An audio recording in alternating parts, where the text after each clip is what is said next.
From your wellness journey and perspective with your company, what's it like for your patient or consumer coming to you who wants to actually get the right protocol, and how do you talk about how you're data mining and leveraging AI to advance their health and longevity? I think there are a couple of points here, really. First of all, we've got to remember that AI is a tool. You mustn't have the tail wagging the dog, so you have to keep it in perspective. But it can do an awful lot of analysis, collating, preparation, take away time from pressed senior executives so that they're freer to do the more important things. Just remember, it is a tool. I think that is one of the key things. I would, if I may, just like to pick up on something that Jerry said a few minutes ago about entrepreneurs and risk takers. Now, I've been lucky enough or unlucky enough to have built and floated 6 or 7 companies on the stock exchange, 4 in the UK, 1 in Hong Kong, 1 in the States, 1 in Canada, covering a wide range of different businesses. But a couple of really key things if you're going to be an entrepreneur. One, you mustn't mind taking risk. You must be a genuine risk taker. And at times that means having everything on the line. If you can't sleep well at night with that, don't do it, because it'll ruin your health. So that's about the most important thing. And then be really careful about getting a team around you who are smarter than you and who you can trust. That's probably the number 2 thing to bear in mind. Go for it. Just do it, as Nike would say.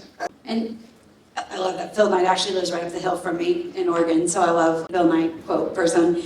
Max, are you doing anything in the chronic condition space? I know you are, but like specific to diabetes or reversal? We are, but really as a byproduct, we haven't really treated anyone for diabetes per se.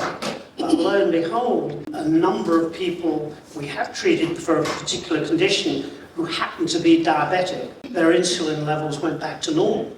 So that was great, but we find that all the time, that there are side benefits. If I can just bore you for a moment with a story with a lot of top professional athletes. And we have players, I think, who are clients of ours at 26 of the 32 NFL teams. We have nearly all the top ice hockey players, a bunch of basketball players, some golfers, some world champion boxers. So one of the things we often get feedback, particularly those guys in big impact sports like NFL or hockey, we might have treated them for a shoulder or a knee or whatever, but they come back and they say things like, oh, but it was like a fog lifting. Oh, my clarity of thought is so much better now. What's going on? Oh, I used to have special training because I couldn't remember the plays. Now I don't need that anymore. So what this is telling us is that these tiny, tiny nanoparticles are getting through the blood-brain barrier. And we believe, we can't prove it yet, but we believe it's helping to repair the tiny bits of damage that get done to the brain from either a concussion or a heavy hit, and you get some nerve damage at the back.